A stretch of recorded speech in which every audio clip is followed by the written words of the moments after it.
자, 오늘 우리는 룻기 3장의 말씀을 읽으면서 그 안에 드러나 있는 하나님의 놀라운 섭리와 또 연약한 우리의 삶 속에서 이루어 가시는 그런 하나님의 구원의 역사를 다시 한번 들여다보게 됩니다.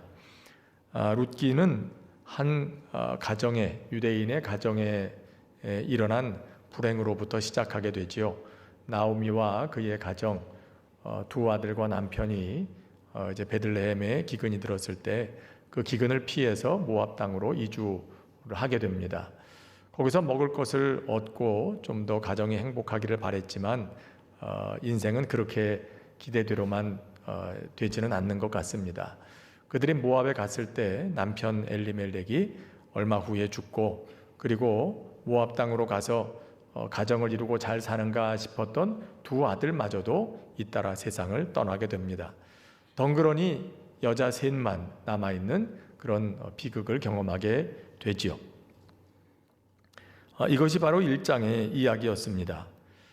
그런 1장의 이야기 속에서 룻은 그 불행의 한 복판에서 그의 시어머니를 떠나지 않고 함께 고향으로 돌아오는 결정을 내리게 됩니다.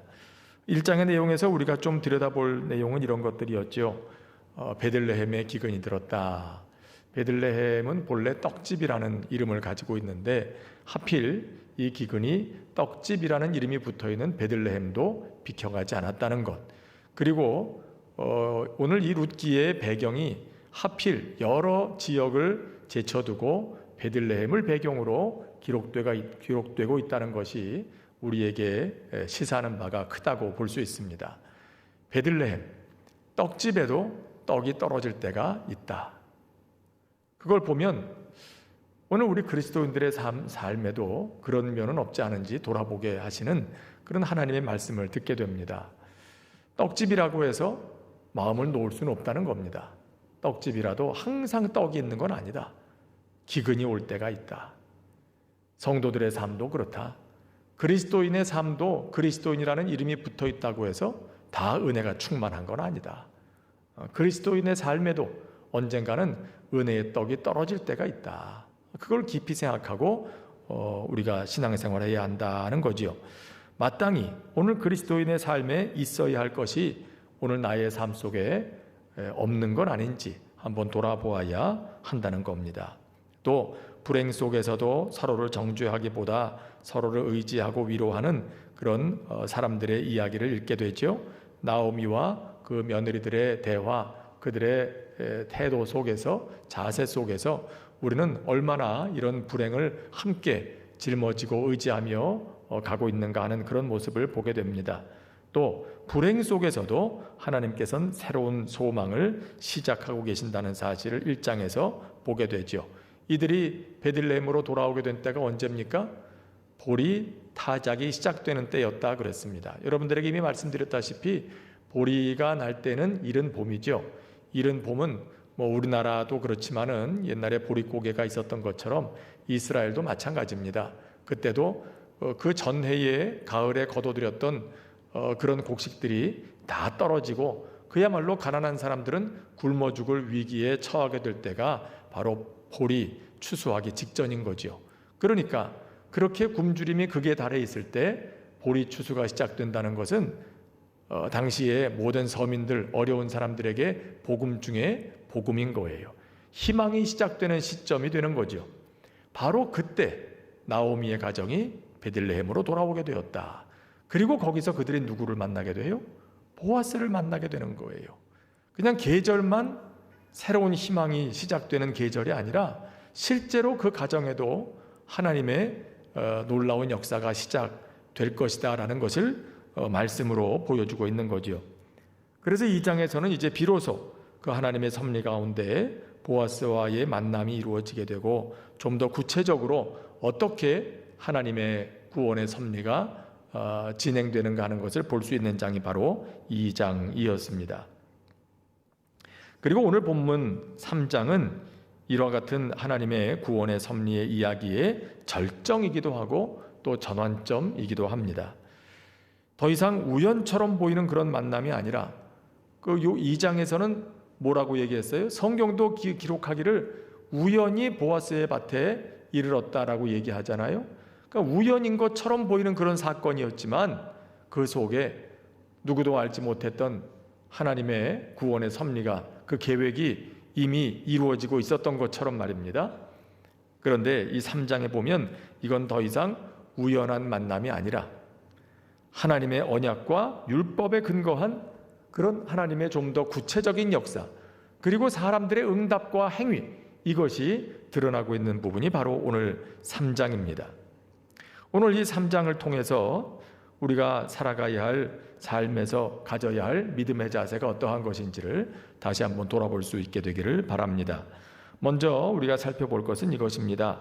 1절부터 6절까지의 내용을 보면 시어머니 나오미가 한 믿음의 계획과 또 그의 구체적인 행동이 드러나고 있습니다. 자, 1절 말씀을 한번 같이 읽어볼까요? 시작. 1절. 룻의 시어머니 나오미가 그에게 이르되 내 딸아 내가 너를 위하여 안식할 곳을 구하여 너를 복되게 하여야 하지 않겠느냐. 자, 여기 보면 나오미가 며느리 룻에게 내가 너를 위하여 안식할 곳을 구해 주어야 되지 않겠냐라고 얘기를 합니다. 안식할 곳이라고 하는 것은 룻을 위해서 집을 한 채 마련해 준다는 뜻이 아닙니다. 안식할 곳이라고 하는 성경의 표현은 이건 결혼을 통해서 얻게 되는 안정된 가정, 그걸 얘기하는 겁니다. 며느리에게 지금 하는 말이죠. 언제까지 네 나이도 있는데 이렇게 혼자 나만 바라보고 살 수 있겠냐. 나는 점점 나이 들어가고 그러는데 내 옆에 남편이 있어야 된다. 내 아들 죽었는데, 그리고 내가 이제 와서 결혼한다고 해서 아이를 낳는다고 해도 그 아들이 자라서 네 남편 구실할 때까지 언제까지 기다리겠냐. 그거는 안 되는 일이니 나만 바라볼 곳 없고 너도 빨리 좋은 남자 만나서 가정을 이루고 안식처, 좋은 그런 생활, 좋은 행복한 삶을 살아야 되지 않겠느냐. 그렇게 얘기를 합니다. 나오미는 이미 알고 있거든요. 홀로 된 여인의 삶이 얼마나 팍팍하고 힘든지를 자기도 잘 알고 있어요. 그렇기 때문에 그의 며느리는 그런 삶을 살지 않기를 바라는 거죠. 여러분, 여기서 나오미가 참 훌륭한 시어머니, 아니 시어머니뿐만 아니라 훌륭한 어른이라는 사실을 우리가 그의 말 속에서 엿볼 수가 있습니다. 자기도 얼마나 궁핍하고 힘들어요. 자기도 과부예요. 게다가 나이도 들었어요. 젊었으면 기운이라도 있어서 나가서 일이라도 하겠는데 나오미는 이제 나이도 들고 어디 가서 뭐 자기는 할 수 있는 게 더 없으니까 더 힘들겠죠. 그러니까 자기 생각을 더 먼저 하게 될 것 같기도 한데 나오미는 여기서도 역시 나를 잘 돌봐달라 이게 아니라 룻, 젊은 며느리 룻을 생각하고 배려합니다. 참 훌륭한 어른인 거죠. 며느리에 대한 깊은 사랑과 책임감이 묻어나는 그런 말인 것이에요.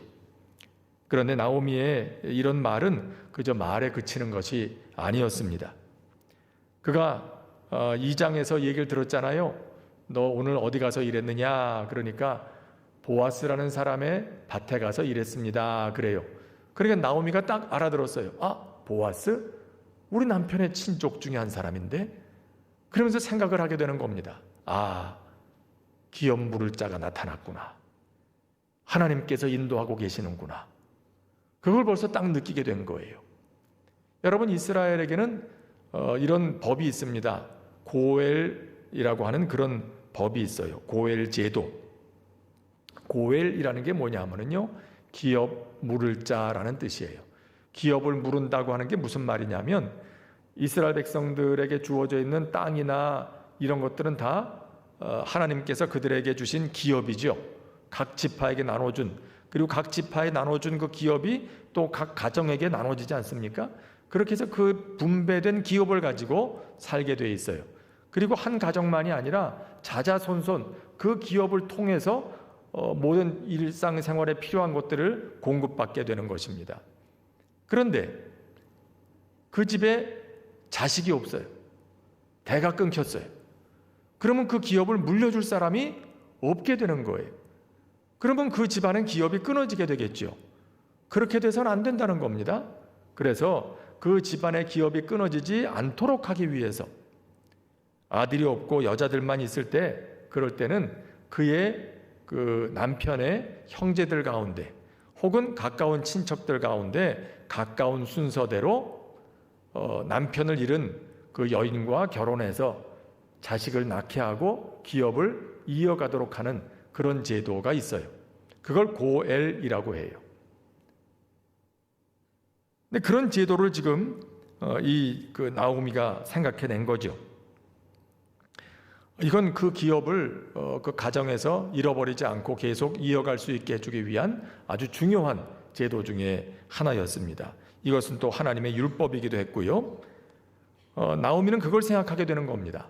아, 보아스의 밭에 가서 일하게 되는 게 결코 우연이 아니구나. 하나님께서 그의 발걸음을, 룻의 발걸음을 보아스에게로 이끄셨구나. 아무래도 하나님께서 보아스와 우리 가정을 맺어주시려나 보다. 보아스를 통해서 우리에게 주신 기업을 보존해 주시려나 보다. 우리 앞에 살 길을 열어주시려나 보다. 이런 생각을 나오미가 하게 되는 겁니다. 그리고 그걸 기초로 해서 이제 믿음의 계획을 세우기 시작해요. 룻에게 뭐라고 얘기합니까? 룻에게 목욕하고 기름 바르고 가장 좋은 옷을 입고 타작마당으로 가라고 합니다. 자, 타작마당은 거둬들인 곡식을 이제 까부르는 이 타작을 하는 자리죠.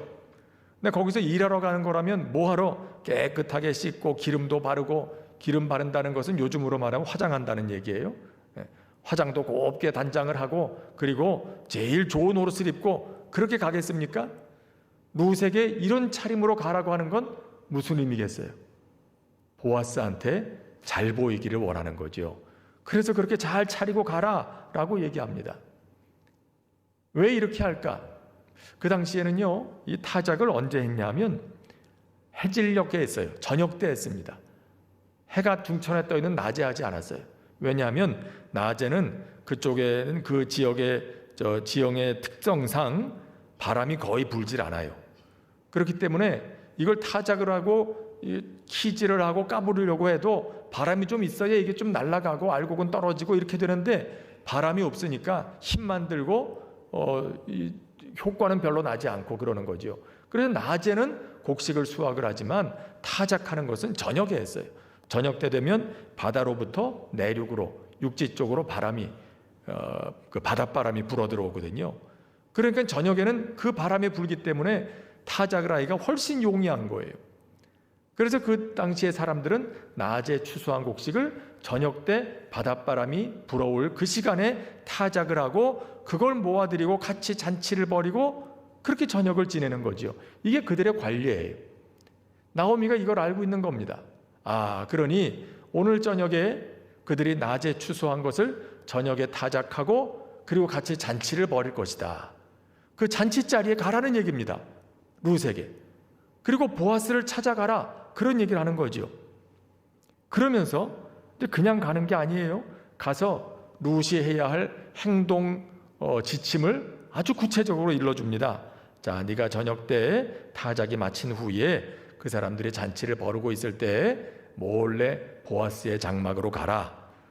그리고 보아스가 잠들거든 그의 발치에 이불을 들고 거기에 누워라. 그렇게 얘기를 해요. 이 현대적인 요즘의 시각으로 본다면 충분히 오해를 사기 쉬운 그런 파격적이고 심지어 위험해 보이기까지 하는 그런 시도 아니겠습니까? 아니, 보아스 입장에서 본다면 얼마나 놀라겠어요. 그렇잖아요? 그날 저녁에 타작 다 끝나고 사람들하고 잔치를 다 벌이고 피곤한 몸 이제 누워서 잘라 그러는데 갑자기 웬 여자가 슬쩍 들어오더니 발치에 이불을 들고 눕는단 말이에요. 얼마나 깜짝 놀라겠어요. 이 여자가 왜 일어나 그러지 않겠습니까? 그게 또 소문이 나면 어떻게 되겠어요? 보아스가 그 동네에서 유력한 사람이고 존경받는 인물인데 아니 보니까 웬 젊은 여자가 보아스의 장막으로 들어가던데 이게 소문이 나면 보아스는 그 동네에서 완전히 위신이 땅바닥에 떨어지는 거 아닙니까? 이게 얼마나 위험천만한 모험이에요? 근데 나오미가 룻에게 지금 이걸 하라고 시키는 거예요. 젊은 여자가 자기 자존심 다 내려놓고 보아스의 장막 안으로 들어가서 그렇게 해라. 여러분, 아찔한 얘기긴 하지만 이건 사실은 부도덕하게 유혹을 하려고 하는 그런 행동은 아니죠. 그 당시의 문화권 속에서는요, 발치에 눕는다고 하는 것은 종이 주인에게 보호를 요청하는 혹은 주인의 긍휼을 구하는 그런 겸손의 표현이었어요. 발치에 눕는 것. 그러니까 거기에 종이 주인의 발치에 이렇게 자기가 누우면 주인에게 나를 거둬주세요. 나를 보호해주세요. 그런 의미가 그 행동 속에 담겨 있는 거거든요. 뿐만 아니라 여기에 옷자락으로 덮어달라. 나중에 보면 룻이 그 보아스에게 그렇게 요청을 합니다. 나를 당신의 옷자락으로 덮으소서. 그렇게 얘기해요. 옷자락으로 덮는다는 거는요, 지금 나오미는 발치에 이불을 들추고 그 이불을 그 안으로 들어가서 누워라 그렇게 얘기했잖아요. 근데 룻은 옷자락으로 덮어주세요 라고 얘기를 했단 말이에요. 이게 무슨 얘기냐면 여러분 잘 아시겠습니다마는 그 당시의 사람들은 겉옷을 낮에는 해를 가리는데 입고 다니는데 쓰고 저녁 때 기온이 내려가서 쌀쌀해지게 되면 그걸 밤에 덮고 자는 이불의 용도로 사용했거든요. 그러니까 보아스가 지금 그 들에서 덮고 자는 이불은 그의 겉옷인 거죠. 그러니까 그 겉옷에 옷자락으로 나를 덮으라는 얘기가 그게 맞는 얘기인 거예요. 또 보아스가 거기서 또 일꾼들은 다 일하도록 내버려두고 자기만 혼자 집에 들어가 자는 게 아니거든요.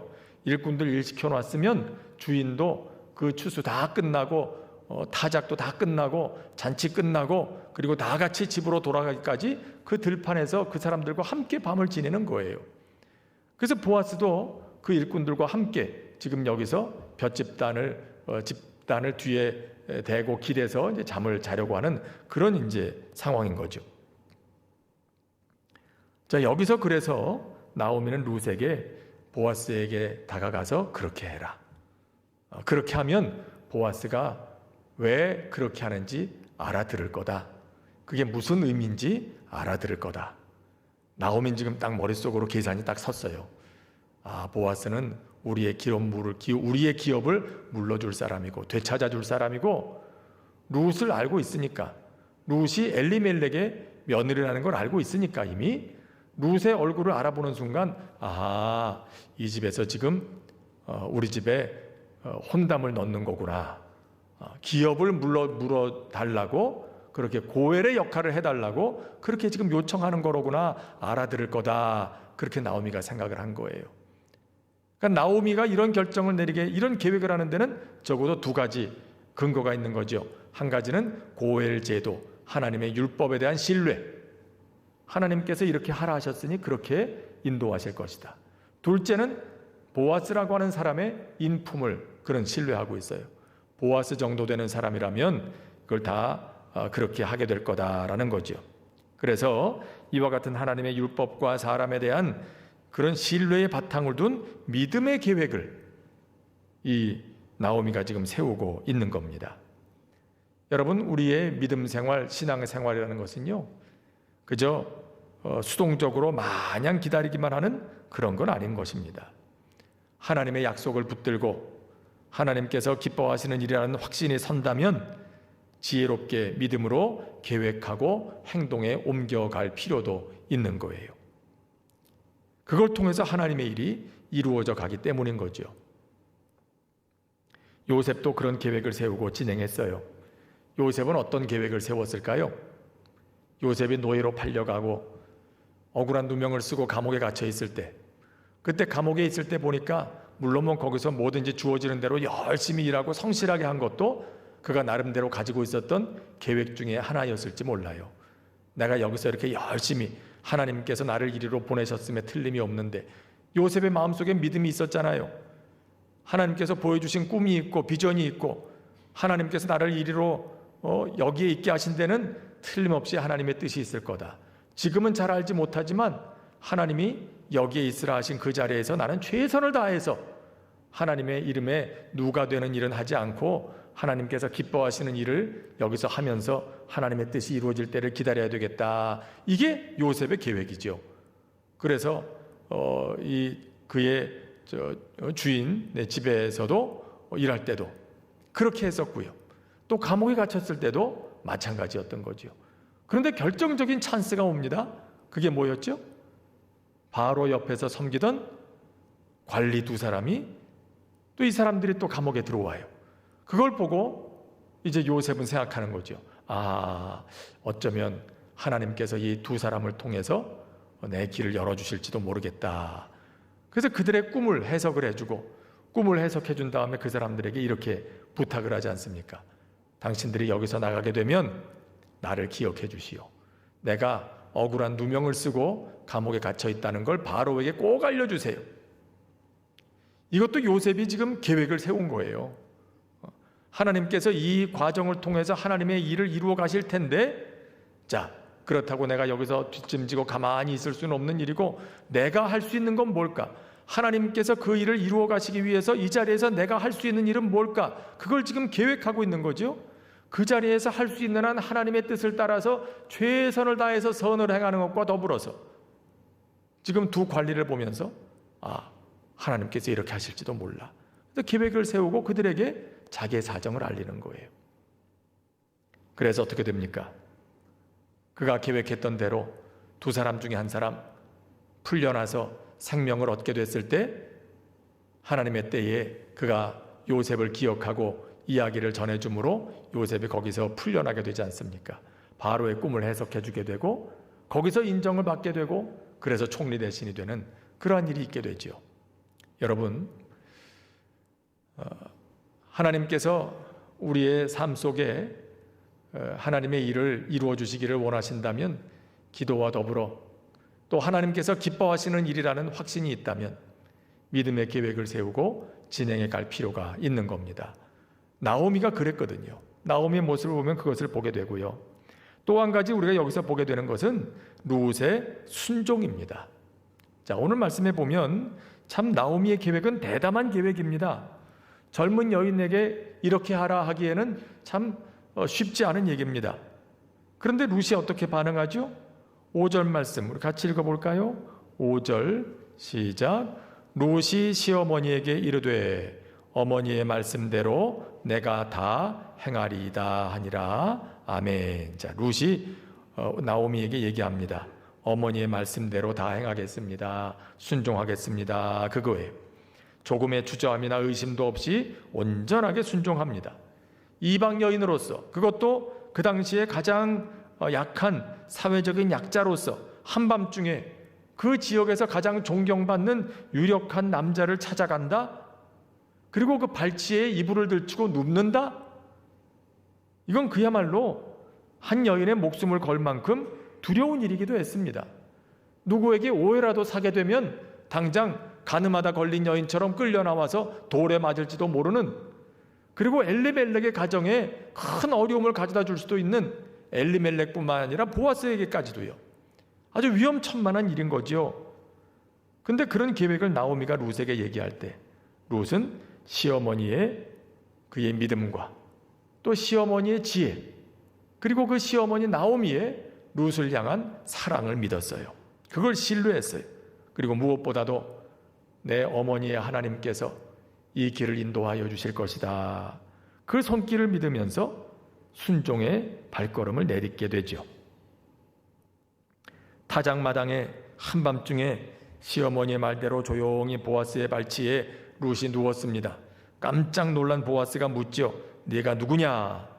어두우니까 잘 안 보였을 거예요, 틀림없이. 그러니까 룻이 대답을 합니다. 나는 당신의 여종 룻입니다. 옷자락을 펴서 당신의 여종을 덮어주십시오. 그리고 9절에 이렇게 얘기해요. 이는 당신이 기업을 물을 자가 됨이니이다. 분명하게 딱 얘기하는 거죠. 내가 이렇게 하는 것은 다른 마음이 있어서가 아닙니다. 우리 집안의 기업을 물으실 분이 당신이라는 걸 알기 때문에 그걸 요청하러 왔습니다. 그거예요. 여러분, 순종의 중요성 얼마나 중요한지 몰라요. 나오미의 적극적인 믿음의 계획, 그리고 그것은 룻의 순종이 있을 때 비로소 현실로 나타나게 됩니다. 때로 순종에는 불편함이 뒤따를 때가 있습니다. 나의 생각과 다른 요구와 만나야 하기 때문입니다. 이해가 돼서 하는 행동을 우리는 순종이라고 얘기하지 않죠. 우리의 이해를 벗어나지만 요구하는 사람을 신뢰하고 행동에 옮기는 것을 우리는 순종이라고 합니다. 룻을 보면 우린 또 다른 순종의 여인이 떠오르게 됩니다. 바로 예수님의 육의 어머니 마리아죠. 이 룻의 얘기, 이 룻기는요, 그대로가 예수님의 탄생 스토리를 옮겨놓은 듯한 그런 얘기와 비슷해요. 룻을 보면 마리아가 떠오르고요, 보아스를 보면 예수님이 떠올라요. 이와 같이는 여러 가지 일들을 보면 그와 같은 하나님의 역사가 중첩돼 보이고 있죠. 마리아의 순종, 천사가 나타나서 마리아에게도 얘기하죠.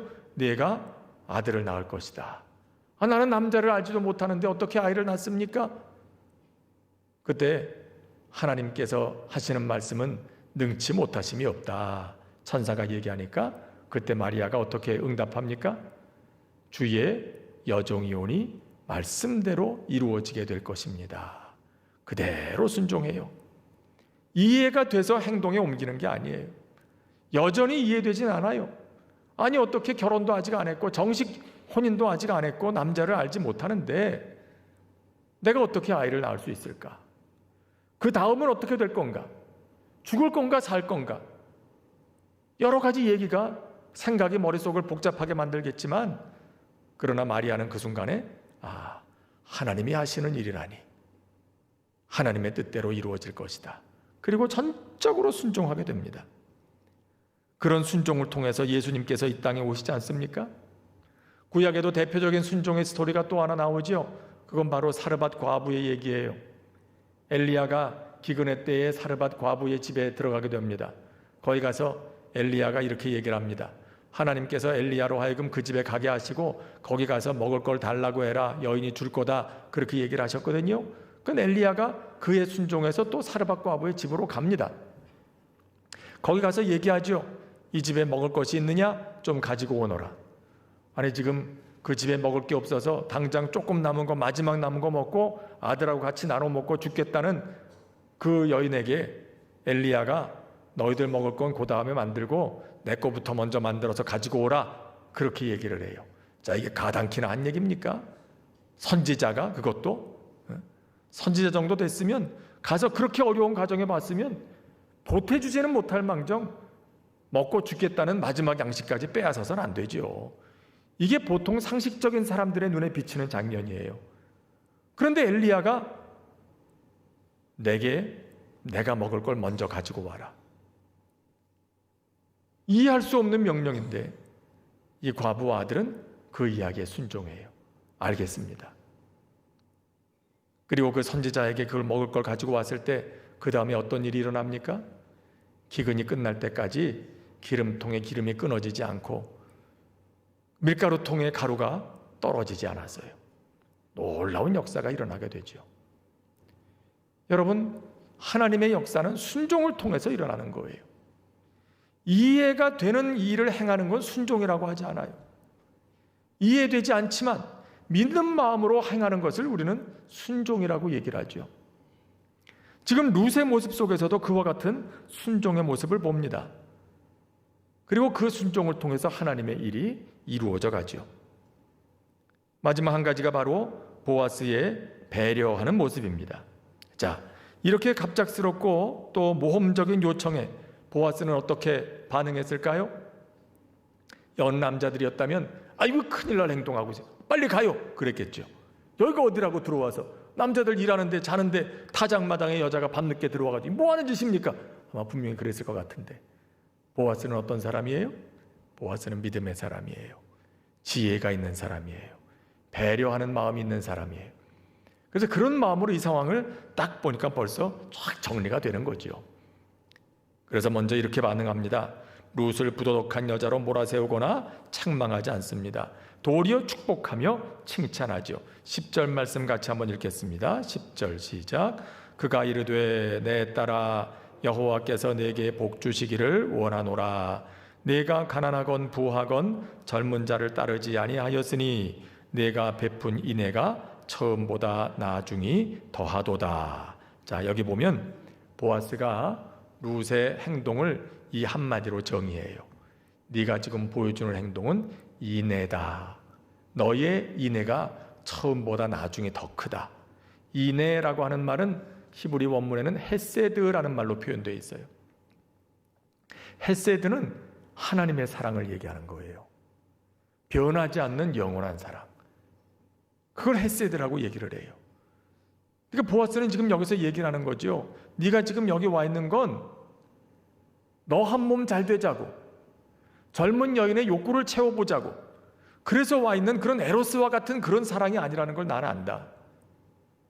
나는 나이 든 늙은인데 나 같은 사람에게 너희 집안을 살려보겠다고 이렇게 찾아온 것은 네가 시어머니를 사랑하고 너의 가정과 가문을 사랑하는 그런 헤세드다. 헤세드, 인애다. 내가 너의 모습 속에서 그걸 본다 라고 지금 얘기를 하고 있어요.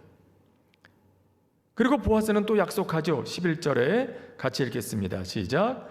그리고 이제 내 딸아 두려워하지 말라. 내가 네 말대로 네게 다 행하리라. 네가 현숙한 여자인 줄 나의 성읍 백성이 다 아느니라. 보아스의 약속이에요. 내가 네 말대로 다 행할 것이다. 이미 내가 성읍에서 현숙한 여인으로 소문이 다 나 있는 걸 나도 다 알고 있다.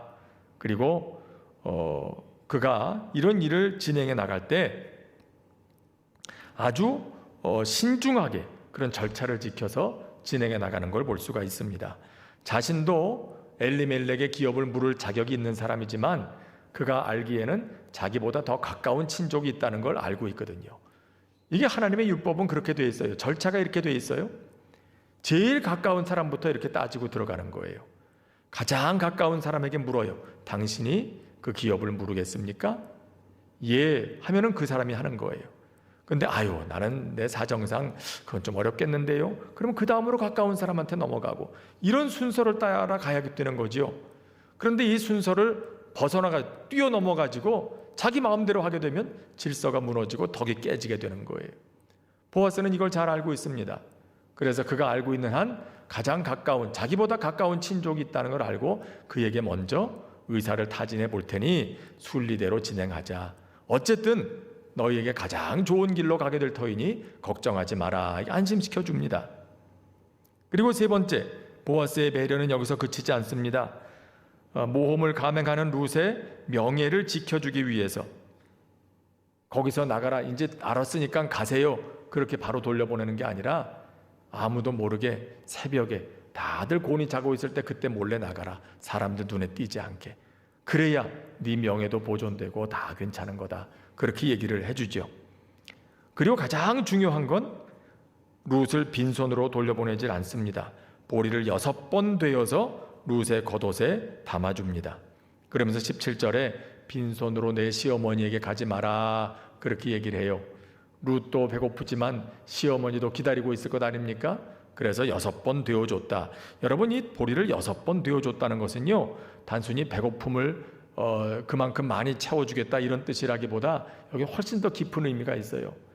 6번을 되어주었다. 이건 6일치, 일주일치 양식을 주었다는 뜻이에요. 그런 뜻도 있지만 또 6이라는 숫자는 뭐겠어요? 하나님께서 천지를 창조하실 때 6일 동안 창조하시고 7째 날에 쉬셨죠. 안식일이 되었죠. 그것처럼 보아스는 6번 되어주면서 하나님의 창조를 떠올리며 이제 너희 집안에 하나님의 안식이 이루어질 것이다 라는 걸 보여주고 있는 거예요. 6일 동안의 수고가 충분하다. 너희 가정은 지금까지 많은 고생을 했는데 이제 곧 7일째 안식이 너의 집안에 찾아오게 될 거다. 이게 지금 6번 되어주는 행동 속에 들어가 있는 거예요. 집으로 돌아온 룻에게서 나오미가 이 이야기를 다 듣죠. 그리고 자, 이제 우리가 할 건 다 했다. 우리가 사람이 할 수 있는 건 다 했으니 이제는 하나님께 맡기고 어떻게 일이 돌아갈지 기다려보자. 그렇게 얘기합니다. 그게 18절 말씀이에요. 같이 한번 읽을까요? 자, 시작. 이에 시어머니가 이르되 내 딸아, 이 사건이 어떻게 될지 알기까지 앉아 있으라. 그 사람이 오늘 이 일을 성취하기 전에는 쉬지 아니하리라. 이제 하나님께 맡기고 기다려보자. 보아스가 이 일을 알았으니까 이 일의 결론이 날 때까지는 그가 열심히 뭔가를 할 것이다. 근데 그렇게 나오미가 이야기를 한 거죠. 여러분, 이와 같은 보아스의 배려하는 모습 속에서 오늘도 우리가 그리스도인으로 살아가면서 갖춰야 할 배려의 자세를 다시 한번 생각하게 됩니다. 보아스는 얼마나 룻의 입장을, 나오미의 입장을, 그의 어려움을 당한 가정의 입장을 잘 배려해서 이런 일들을 진행해 가는지 알 수가 없어요. 여러분, 이 배려하는 마음, 이건 사실 하나님의 마음이기도 합니다. 하나님께서 사람의 몸으로 이 땅에 오신 것 자체가 죄인된 하나님을 알지 못하는 사람들을 위한 최고의 배려의 행위였어요. 죄인된 사람들이 먼저 하나님을 찾아 나올 방법이 없지 않습니까? 마음에는 원이로되 할 수 있는 방법이 없잖아요, 사람으로서는. 그걸 하나님께서 아시기 때문에 너희가 먼저 거룩해지고 내 기준에 맞춰서 나에게 나와야 내가 너희를 구원해 줄 것이다, 그렇게 하나님의 입장을 고집하지 않으시고 스스로 하나님 앞으로 나올 수 없는 사람들을 위해서 친히 영광의 보좌를 내려놓고 사람의 몸, 우리와 똑같은 사람이 되어서 이 땅에 찾아오신 그 사건, 성육신 사건 자체가 죄인된 우리를 위한 최고의 하나님의 배려의 행위였어요. 구원의 계획도 마찬가지죠. 하나님의 거룩에 이른 다음에 내가 너희를 구원해 주겠다, 이게 아니라 너희가 예수 그리스도를 믿음으로 고백하기만 하면 일단 구원부터 해주고 너희 신분부터 바꿔주고 그 다음에 성령님을 보내서 너희를 새롭게 변화시켜 갈 거다. 이런 방식, 구원의 방식을 택하시는 하나님의 모습 속에서도 죄인된 연약한 우리를 배려하시는 하나님의 그 모습이 그대로 드러나 있어요. 하나님은 창조주로서 피조물인 우리에게 하나님의 입장만 고집하시는 그런 분이 아니셔요. 연약한 우리를 최대한 배려하시는 그런 분이 바로 하나님이시지요. 그리고 주님께서는 우리에게 너희도 그렇게 하라고 하는 거예요. 너희도 그렇게 사는 것이 마땅하다고 말씀하시는 겁니다. 여러분, 그러니까 우리 주변에 우리의 배려가 필요한 사람들이 있다면 마음을 다해서 배려하는 마음으로 사는 게 그게 믿음이에요. 그게 신앙인의 마땅한 삶이에요. 연약한 사람들을 배려하는 것. 저희가 미국에 살 때 잠깐 동안 있는 동안에 그런 모습을 보면서 참 많은 깨달음을 얻고 감동을 받았던 일이 있습니다. 누구라고 할 것도 없이 저희 집 근처에 차를 타고 몇 분 정도 가면은 쇼핑몰이 이렇게 있었는데 그 몰에 그때 이제 제 아내가 큰 애를 낳고 이 유모차를 끌고 이제 거길 가거나 할 때예요. 근데 그럴 때 혼자서 어린아이가 앉아있는 유모차를 끌고 가면 그 무거운 쇼핑몰 들어가는 문을 혼자서 열고 유모차 한쪽으로 밀고 이거 들어가는데 얼마나 힘들겠어요. 그런데 차에서 내려서 유모차를 끌고 아직도 상거가 먼데, 아직도 거리가 먼데 저 앞에서 미국 사람이 문을 열고 붙잡고 서 있어요. 젊은 애기 엄마가 유모차 끌고 그 문에 다 들어올 때까지 붙잡고 서 있어요. 이 사람만 그러는 게 아니에요. 도움이 필요한 사람들을 볼 때마다 그 사람들이 그런 행동을 하는 걸 보면서 야, 이건 이 사람들이 그게 몸에 배 있구나, 다른 사람들을 배려하는 게 몸에 배 있구나 하는 걸 느낄 수가 있었어요. 여러분들 그것만 그렇겠어요? 사람들의 마음이 그래야 된다는 거죠. 옆에 있는 사람을 배려하는 마음이 있어야 돼요. 좀 죄송한 얘기를 합니다만은 가끔씩 이제 목욕탕을 가봐요. 목욕탕 가보면 서서 씻는 데가 있고 앉아서 씻는 데가 있고 그렇잖아요. 그러면 그래도 내가 좀 씻으면 옆에 있는 사람 좀 뒤에서 씻는 사람 물 좀 덜 튀게 좀 이렇게 좀 하고 그러는 게 맞지 않아요? 그게 좀 맞을 텐데 제가 언젠가 이렇게 딱 보니까는요, 앉아서 씻는 자리에서 어떤 분이 다 사람이 많으니까 옆에 다닥다닥 붙어서 앉아서 씻고 있어요. 근데 어떤 분이 다들 앉아서 씻고 있는데 혼자 벌떡 일어나가지고 샤워기를 가지고 온몸에다가 막 물을 뿌리면서 혼자 막 씻고 있는 거예요. 보니까 옆에 있는 사람 그 물을 다 맞고 앉았어요. 제가 이게 지나가다가 보고 아이고 참 저거 옆에 있는 사람 생각 좀 하지.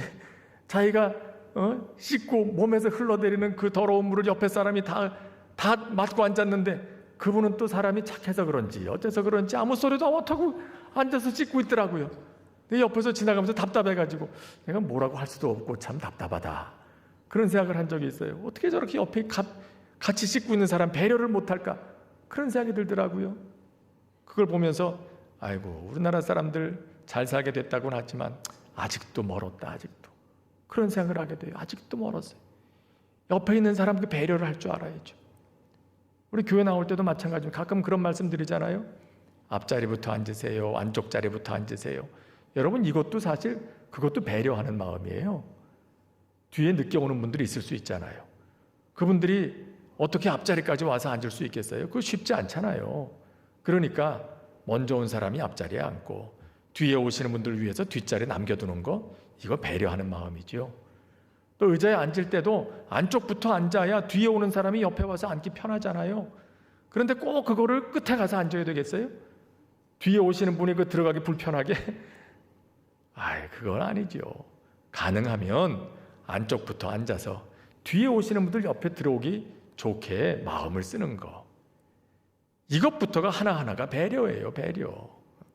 뭐 운전하고 다닐 때도 마찬가지고 어디 갈 때도 마찬가지고 항상 배려하는 마음. 우리 배려하는 거 지금 보아스 얘기하니까 대단한 행동만 생각하게 되는데 그런 게 아닌 거지. 아주 작은 것 하나에서부터 그런 게 나타나게 되는 거죠. 그런 마음이 있어야 되는 거예요. 왜? 하나님이 먼저 우리에게 배려하셨잖아요. 그래서 예수님 보내주셨고 그래서 구원받았고 그래서 하나님의 백성 된 거 아니에요? 자녀 된 거 아닙니까?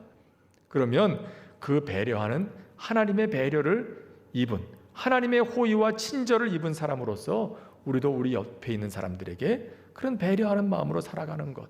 딴 게 아니라 그런 모습만 봐도 사람들은 저 사람이 교회 다니나? 이렇게 느낄 수 있어야 되는 거죠. 저 사람의 배려하는 마음이 좀 다른 사람들과는 다르다. 그렇게 느끼게 되는 거죠. 거기서 하나님께서 우리의 착한 행실을 보고 영광을 받으시게 되는 거예요. 사람들의 입술을 통해서. 여러분, 오늘 우리는 이 보아스의 모습 속에서 그와 같은 모습을 보게 되고요.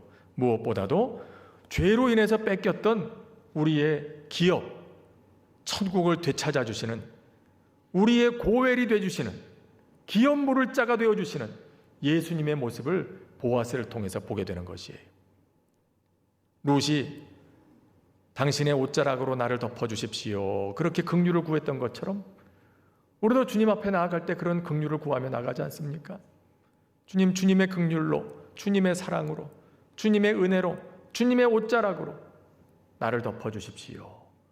우리의 영원한 기업 물을 자가 되신 주님께서 그분의 약속을 우리 안에 온전히 이루시기까지 보아스가 쉬지 않았던 것처럼 주님도 역시 쉬지 않으시는 것이에요. 끝까지 우리의 삶을 주님의 나라로 인도해 가시는 것입니다. 오늘 우리가 들은 이 말씀 또 하나의 기도의 제목으로 삼고 나오미와 같이 믿음의 계획과 룻과 같은 순종과 보아스와 같은 배려로 오늘도 믿음의 삶을 살아나가며 우리의 영원한 기업 물을 자가 되시는 주님의 사람으로 주님의 긍휼 안에 살아가는 우리 모두가 될 수 있기를 축복합니다.